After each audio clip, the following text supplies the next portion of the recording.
بسم الله الرحمن الرحیم. قدرمندو لیدونکو اوریدونکو او ګرانو هیوادوالو سلامونه او احترامات مې ومنئ. نن 22 د مارچ کال 2018 چې د یکشنبې ورځ سره سمون خوري ستاسې په خدمت کې حاضر یم. نن یو ځل بیا هم سیمهیز او نړیوال موضوعات ټول ډیر اړین او مهم دي. هیله ده چې تر اخره پورې واورئ او ویې ګورئ، ځکه چې اکثرا زما خبرونه چې تاسو سره شریکوم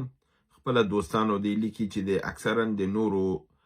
منابعو نه دوی ته لاسته نه ورځي، چې دا یو خاص امتیاز دی چې زه الحمدلله لرمه او د زما د 40 ساعتو د تلاش په نتیجه کې تاسو ته زه دا خبرونه راوړم. حتی بعضې وخت کې دوستان دا وایي چې ستا دا خبر موږ واورېده په هېڅ بل دغه کې نه و، خبرونه کې نه و. نو مهم خبر هماغه دی چې که په نور ځای کې و نو خو بیا خو عادي شو. مهم خبر هماغه دی چې په بل ځای کې نه اوسي، او زه کوشش وکم را پیدا کړم او تاسو سره شریک کړم چې تاسو مخکې نه تر مخکې خبر شئ. داسې هم کېږي چې بعض وخت داسې خبرې چې ما 20 ورځې مخکې ورکړی، 20 ورځې بعد دوستان راځي وایي راشه تلویزیون ته چې تازه خبر راغلی په دې باندې تبصره وکړه. زه ورته وایم دا خو ما 20 ورځې مخکې دغه کړی دی. یا همدارنګې پرون همداسې یو واقعه راسره وشوله، یو نفر راغی دفتن راته ویلې چې دا خبر دغه د عاجل خبر راغلی دی. ما خپله کتابچه ورته راویستله چې دا خبر ما په 14 د مارچ باندې دا خبر ما وخته تیر کړی دی. نو هغه حیران شو، هغه ماته ویل چې دا خو په عاجل خبر کې همدا اوس په میډیا کې روان دی. نو ما ورته ویل دلته به عاجل خو ما په 14 د مارچ دا وخته تیر کړی دی. نو په دې اساس زه ستاسو نه هیله لرم چې زما خبرونه منظم واورئ او خپل په زما په چینل کې وګورئ. تاسو اکثرا دا په نورو ځایونو ته ځئ ګورئ، او دغه علت دی چې زما په نوم باندې پیجونه او صفحات زیات جوړ شوي دي، او هغه باعث د دې کېږي چې دوستان اخواته ځي دا غلط نه کړي. راځو خپل مهمو نړیوالو موضوعاتو ته. نن 2 موضوعات ډېر مهم دي، افغانستان دی او د امریکا د ډونالډ ټرمپ ځینې ډېر مهم څرګندونې دي چې هغه باید زه تاسو سره شریک کړم. دواړو ته په دقت سره باید متوجه اوسئ. راځو د پاکستان په هکله او د افغانستان په هکله. د پاکستان او د افغانستان ترمنځ کې جګړه یو ځل بیا دغه درانه شوې ده، ځکه چې پاکستان خپل د اوربند نقض کړی دی، یعنې خپل لاندې کړی دی. په پکتیا، کونړ او نورستان باندې راکټونه ورولي دي، او همدارنګه خپل عملیات تشدید کړي دي. د پاکستان باندې چون انتقادات اوس ډیر زیات شوي دي، د ده لپاره د انتقاداتو نه ځان بچ کړي. ځینې هغه ملکونه یعنې غیر افغانستان نه دا شک شوبه اظهار کړې ده، چون پاکستان د نورو ملکونو د خوا نه د فشار لاندې دی، لکه عربستان سعودي، ترکیه، قطر، ایران، چین، روسیه، چې ته په افغانستان سره چې کوم کار کوي دا غیر انساني عمل دی چې ته انجاموي. هلته اوربند کې، هلته بیرته برید کوي. نو دی اوس دوی وایي چې کیدی شي پاکستان په خپله د پاکستان پوځ دننه خپله په ځان باندې عملیات کوي، او بیا دا په افغانستان باندې اړوي، بیا د هغې په اساس باندې دلیل جوړوي چې دا د په موږ باندې برید شوی دی، موږ برید کوو. او دا 100% یو واقعیت دی چې دا دوی درک کړی ده، ځکه چې دا پاکستان همیش کړی دی په خپله. لکه د خدیجه الکبرا په امام بارګاه کې یو واقعه چې وکړله، پس د هغې نه په افغانستان باندې برید وکړه، د هغې پروف دی. نو د لپاره دا باید موږ دلته تذکر کړو. همدارنګه دا خبره کیږي چې هند افغانستان ته د دفاعي محمولو لیږل دغه کړي دي، اعلان کړي دي، او همدارنګه بشري مرستې هم اعلان کړي چې په هغې کې زیاته حصه د دوا ده چې دا به افغانستان سره مرسته کیږي، او فکر کوم چې را رسېدلې هم دي. همدارنګه د ایران نوي روحاني پیشوا مجتبی خامنه‌ای خپل د ډاډګیرنې او همکارۍ ملاتړ د افغانستان نه اعلان کړی دی، او د پاکستان په خلاف یې ویلي که زموږ ورونه افغانان ورونه لازمي حمایت ته ضرورت ولري، نو موږ به د دوی تر څنګ ولاړ اوسو د پاکستان په مقابل کې. همدارنګې د پاکستان کې د شیعه علماو چې د هغې کې مشري علامه نذیر عباس تقوا کوي، د عاصم منیر سره په لیدنه کې خبرې کړې دي. عاصم منیر په یو بده لهجه او تحقیرآمیزه لهجه د دوی سره خبرې کړې دي او د اهل تشیع علمای په حساب لږ تحقیر کړي دي او دوی ته ویلي که تاسو دونه ایران سره مینه او علاقه لرئ پاکستان خوښه کوي زی خپله ایران ته ځئ او هلته اوسیږئ. یعنې د ایران دفاع مه کوئ. په ظاهره دوی خپله د ایران دفاع کوي. عاصم منیر ایرانیانو ته ځان دوست ښیي، اما دننه ایرانیان څوک چې ایران ته کار کوي هغه سره دوی ښه رویه نه کوي. همدارنګې ایران تهدید کړی دی چې په راس الخیمه باندې به برید کوي. راس الخیمه د امارات متحده عربي یو ښار دی او هلته خلکو ته ویلي چې تاسو دا ساحه پرېږدئ، موږ به په تاسو دې ساحه باندې برید کوو، نو تاسو باید د دې ځینه ووځئ چې تاسو ته کوم تکلیف ونه رسیږي. همدارنګه ایران دعوا کړې ده چې د هغې د دافع هوا په سیستم باندې د اسرائیلو F-16 طیاره راغورځولې ده او اسرائیل دا ادعا رد کړې ده. دی ویلي دی چې زموږ کوم دغه نه درلودلې. راځو د پاکستان او د افغانستان په قضیه کې. پاکستان په یو مخمسې کې قرار لري او مشکل دا دی چې اوس چین دا کړی دی چې ایران خو پاکستان خو په ظاهره دا خبره کوي چې موږ د ایران د خلکو دوستان یو او هغوی سره همکاري کوو. نو چین ورته ویلي زه ایران سره کومک کوم او دا کومک باید د پاکستان د لارې نه د بلوچستان د لارې ایران ته داخل شي او ایران اوس پاکستان دا منې کولی نشي. که دا نه منې کوي او چین د ایران سره مرسته کوي او د پاکستان د لارې نه کوي نو پاکستان خامخا په ستونزه کې لویږي. په هغه ستونزه دا ده چې امریکا ورته وایي چې ته ما سره یې که د چین سره یې، ته ما سره یې که ته د ایران سره یې، او دا ویلی نشي چې نه زه د ایران او د چین سره نه یم. که دا یې وایي چې زه د ایران او د چین سره یم نو امریکا ورپسې کوتک راخلي او که دا د امریکا خبره مني دلته چین ترې نه فاصله اخلي. دلته یې دی په منځ کې یو لویه ستونزه ورته پیدا شوې ده او دا عمل د دې چې دا کار دی شروع کړی دا د امریکې د قهر و غضب باعث ګرځېدلی دی. همدارنګې چین، عربستان او امریکا درې ملکونه پاکستان غواړي چې په یو ډیپلوماتیکه انزوا کې کړي او هغې دلیل دا دی چین د ده بابت نه دا کوي چې وایي ما دوی ته د اوربند په هکله د افغانستان سره وویلې چې د په افغانستان باندې بریدونه مه کوه او اوربند وکړه. د زما خبرې ته اعتنا نه ده کړې. په دې اساس باندې غواړي چې د پاکستان نه خپل دغه لرې کړي ځکه چې د اوربند خبره چین ورته کړې وه هغې نه ده منلې. چین په دې بابت نه په غوسه کې دی. همدارنګې د امریکا د ټولو استخباراتي ادارو مشرې یعنی د 14 اداراتي ادارو مشر یعنی د هغې دغه کړی دی تولسی ګلبرټ نومیږي. تولسی ګلبرټ ویلي دی چې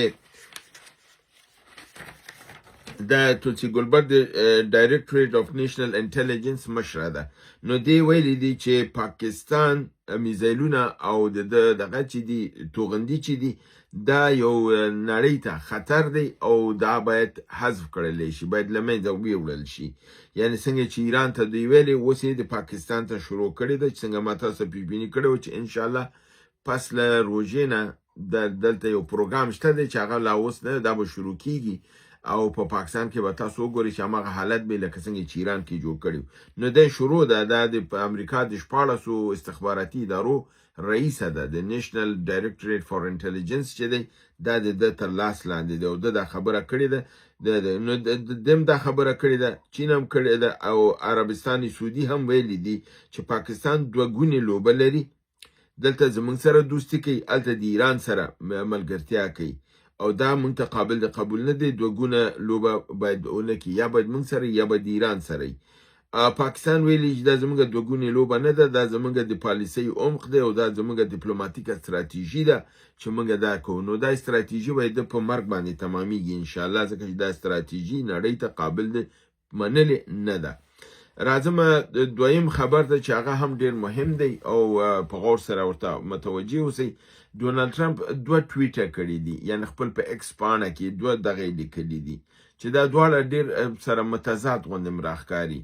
یو دا دی چې تاسو ښکاره معلومه ده چې امریکا لګیا ده خپل قوا دغې ته لیږي خلیج فارس ته ځکه چې تنګی هرمز باید خلاص کړي. بلې دا ویلي چې په ځمکنۍ قوا په ایران کې کوزوي، یعنی یو خوا نه تشدید د قوا روان دی، بل خوا نه دا ټویټ راغلی دی چې په دې ټویټ کې دا خبره دی کړې ده چې موږ خپل ټول اهداف لاسته راوړي دي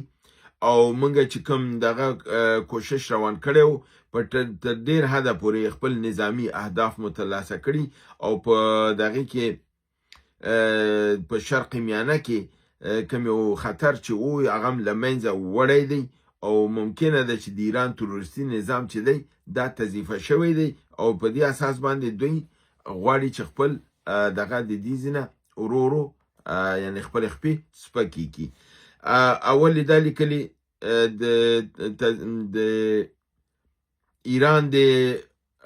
میزایلونو کاملا توانایي له منځه وړې ده. بل ویلي چې د ایران دفاعي توانایي یعنی د صنعت بنیاد چې یعنی تولید کیږي میزایل جوړوي دا دستګاهګانې دام کاملا له منځه وړي تباه کړي دي. د ایران بحري قوا او د هوایي قوا دام کاملا نابوده کړې ده او په څلورمې لیکلي هیڅکله به اجازه ورنکړو چې ایران د اتومي توانایي ته نږدې شي او زمونږ به همیشه دا موقف وي او نږدې دغه به چې موږ په صورت د ضرورت کې خپل د قواونه په دلته د کار اخلو او دغه که چېرته دوی دوباره اقدام کوي د مخه به نیسو. بلې ویلي دي چې خپل حمایت د خپل د ملګرو نه په سیمه کې چې عربستان سعودي شي، اسرائیل شي، قطر شي، امارات متحده شي، بحرین، کویت او نور نه حمایت به خپل ساتو. د تنګي هرمز په حق ویلي دي چې د دې پاسبانی او پولیسنګ به پس له دې نه د سیمې د ممالکو په ذریعه به کیږي هغه ملکونه چې د ده نه ګټه اوچتوي. یعنی که څوک چې ګټه اخلي هغې د ولې د دې ساتنه نه کوي چې موږ به یې کوو نو هغې باید دې ساتنه کوي. اما په عین حال کې دی غوښتي دي چې موږ باید د دې ملکونو سره نږدې همکاره اوسو لپاره دی چې تنګه د هرمز ډیره مهمه تنګه ده او دا د ساتل ډیر مهم دي. مګر هم دا وایي چې دا به اوس ډیر یو اسانه کاري ځکه چې موږ هغه ایران قوت وهلی دی، قوت مرتمد کړی دی او نظامی عملیاتو طاقت مرته د منځه وړی دی. دا کار امریکا تمام کړی دی او دې ملکونو ته کوم غټه ستونزه نه ده چې دوی دا سیمه وشي ساتلی. بیا په یو بل ټویټ کې خپل دا لیکي چې خطاب کوي اروپایي ټولنو ته په دې کې وایي چې که زمونږ دوستان سر په نامه دوستان وایي سو کالد فرندز یعنی سر په نامه دوستان د موږ سره د تنګي هرمز په خلاصولو کې کومک ونه کړي نو چې هغه کار هم چې موږ ډیر اسانه کړی دی دلته کوم زور ته کار نشته دی او ډیر اسانه دی او په ډیر اسانه دوی کولی شي چې دغه اهداف ترلاسه کړي یعنی تنګي هرمز ونیسي. زه خپل په مخکني تعهد باندې یو ځل بیا ټینګار کوم که چېرته دوی موږ سره په تنګي هرمز کې همکاري ونه کړي کوم شی چې دا وایي ما د ایران ټول قوت او طاقت ختم کړی دی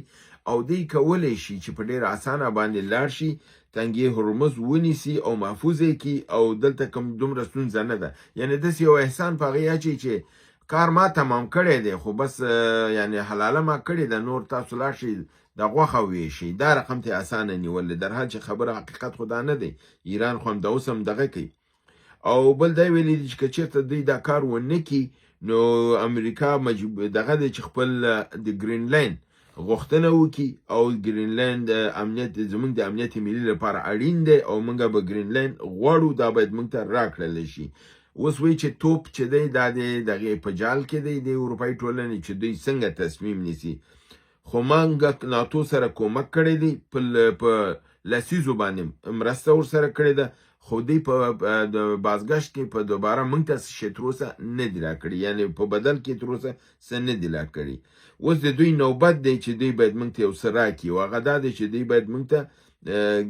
ګرینلینډ راوسپاري په یو نوه نه په یو نوه په یوه لاره نه په یوه لاره یعنی یو لاره نه په یو بله لاره په هر رنګ چې مطلب دا دی په هر رنګ چې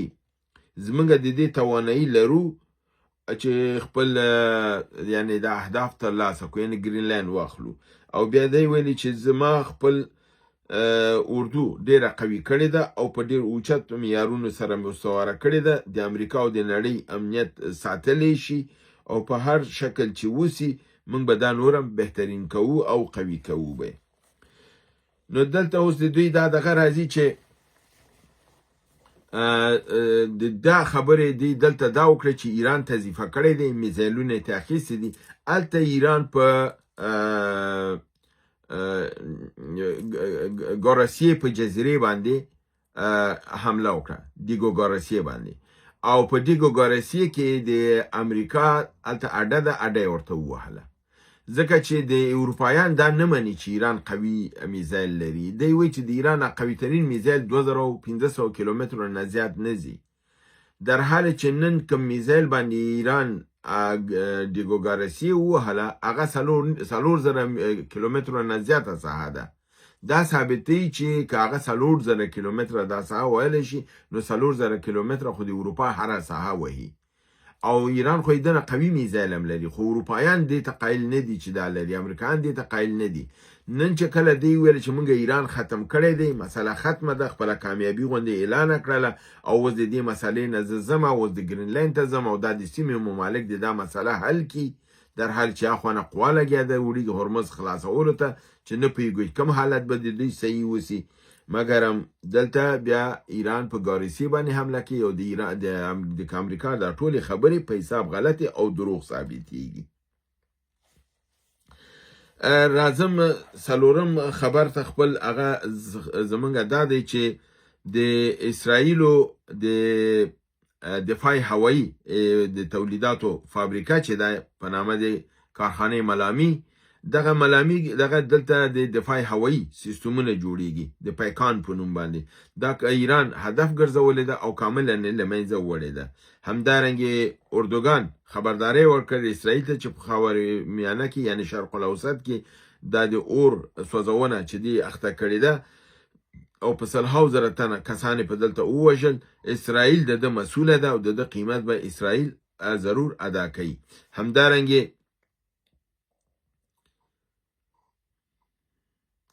د باوجود د ډونالد ټرمپ د احکامو چې باید اردو آمادگی ونیسي لپاره د تنګي هرمز د آزادولو او ویلي دي چې مونږ دا تنګه په پار قیمت آزادو مګر د امریکایي کشتیګانې لګیا دي په شاتګي شروع کړی دي او د ساحینه په وتو دي چې دا نه معلومیږي چې دا خبرې سر د لپاره کې يرول کوي اما اصلي کار دا دی چې د سیمینه لګیا دی وزي ځکه چې کشتۍ جرل فورد خو لګیدلې و اور اخیسته هغه وزي دغه ترڅنګ نور کشتیګانې هم په وتلو حالت کې دي بریتانیا تیارې ټایفون خپل هوایی برید دغه کنټرول د اردن او د قطر په فضا باندې شروع کړی دی یعنی جنگي حالت کې نه ده د نظارتي حالت کې ده او نظارت لګیا دی کوي همدارنګه روس امریکا ته پیشنهاد کړی دی که تاسو یوکراین سره خپل مرستې بند کړئ روس به د ایران سره خپل استخباراتي معلومات او شراکت به بند کړي هغه کوم شي چې امریکا ډیر دغه یره لري ځکه چې دا روس دی چې ایران ته د امریکا موثقه ځایخي او ایران په بالکل دقیقه پر راکټ وهي او دا په د سټلایټ د کومکون نه بغیر نه کیږي او دا سټلایټ ایمیجنری دا ویژنز چې دی دا روسیه ورکوي ورته او دا باعث د دې ګرځیدل چې امریکایان یې سخت بیلاسو بخپو کړي دي نو روس ورته ویلي دي چې کته غواړي زه دا بند کم ته به د یوکراین سره د مرسته بندې زه به د ایران سره مرسته بندوم دا سر دغه مرسته چې زه به دې ته سټلایټ مرسته نه کوم امریکا او اسرائیل د ایران په نتنز اتومي بټۍ باندې برید کړی دی ایران دا خبر اژانس بین المللي اتوم ته ورکړی دی چې زمونږ د اتومي بټۍ امریکا او اسرائیل وهلې ده اوس اسرائیل وایي چې دا ما نه ده وهلې دا امریکا وهلې ده زه په دې کې نه وم اوس امریکا وایي چې دا ما نه ده وهلې دا د دغې وهلې ده اسرائیل وهلې ده او وهل شوې ده ایران وایي چې وهلې ده چې هر یو وهلې دي دواړو کې وهلې دواړه اوس انکاري دي سره دې چې ټوله ورځ بمباد کوي مګر په دغه مسله کې اوس انکاري دي ځکه چې کار حساب او کتاب سخت خراب شوی دی همدارنګه زمانګ پنځم خبردار دی چې امریکا پوتین خبرداري ورکړې دی چې د انزلي پر بندر باندې دی برید کړی دی د انزله بندر چې دی دغه چې ده شور چې دی دا د روسیې او د ایران د تجارتي بندر دی او دا امریکایانو بمبارد کړی دی نو روسیې ورته ویلي چې د انزلې بمباردول دا د روسیې په منافعو باندې حمله ده او د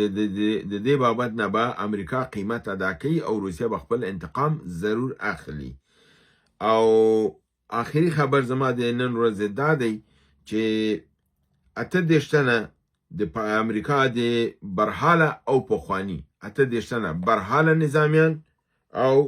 پخواني نظامیان هم هوایی، بحري او ځمکني قواو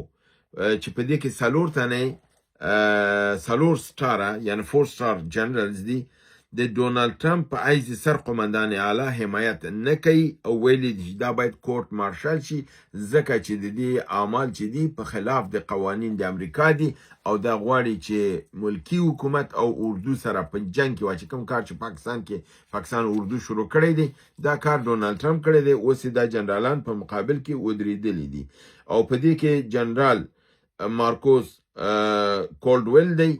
او اډمیرل جینیفر هارټلی دی او لیفټیننټ جنرال رابرټ هیز دی. دا لوی جنرالان دي او دوی دا دغه کړی دی چې د څو ورځې مخکې د امریکا په یو عملیاتو لپاره تلل او ډونالد ټرمپ هغه عملیات متوقف کړي دي. دوی ته ویلي دي چې اول تاسو راشئ په یو سیاسي بیان ورکړئ زما حمایت وکړئ، پس د هغې نه بیا زه تاسو ته دا اجازه درکوم چې تاسو هلته لاړ شئ دا عملیات انجام کړئ. هغې چې تر څو راتلل د دې حمایتو د اعلان او 2 ورځې په دې کې تېرې شوي، 2 ورځې بعد په اغېزي باندې عملیات شوي دي. ډېر امریکایانو خپل ژوند دا د لاسه ورکړی دی. په دې اساس باندې دوی دا وایي چې دا مشر چې دی دا خپل په وظیفه او په دنده کې دا دی موږ یې هلته مرګ ته ورکړلو ځکه موږ عملیات ته آمادګي درلودله، زموږ عملیات متوقف کړل او دښمن آمادګي ونیول، هغې په موږ برید وکړ، زموږ د عساکرو دا ووژل شول. که ده زموږ مخه نه وی نیولې د خپل سیاسي منافعو لپاره، ځکه چې د امریکا کې دا دی چې اردو به سیاسي منافعو ته نه استعمالوي. لکه پاکستان کې چې دی اردو سیاسي منافعو نه کار اخلي، ټول سیاستمداران خپل په ګټه دغه کوي او سیاست یې لاس کې نیولی. دلته اوس دی اردو د په امریکا خو سیاست لاس کې نه دی نیولی، نظامي دي، خو سیاستمدارانو یعنی ډونالد ټرمپ اوس غلطه لوبه شروع کړې چې هغوی سیاسي کوي راشي زموږ حمایت اعلان کړي. په دې اساس باندې دا ستونزه جوړه شوې ده او د دې امکانات شته چې کله اردو د رئیس جمهور تر شا نه ولاړه او قومندې ورته ونه مني هلته لوزې ستونزه جوړېږي. نو د کورټ مارشل کولو د دې امکانات هم شته، یعنې د مواخذې یوه مسله ده او د کورټ مارشل بله مسله ده. دا دوه ډېر مهم ټکي دي چې دا باید مد نظر ونیسئ او ولرئ. دا و زما د نن ورځې نړیوال خبرونه چې تاسو حضور ته مې وړاندې کړئ. هیله برنامه وګورئ، خوا کې دوستان سره شریکه کړئ. تر بل برنامې چې تاسو حضور ته حاضرېږم تاسو په لوی پروردګار د عالمیانو سپارم. وما علینا الا البلاغ.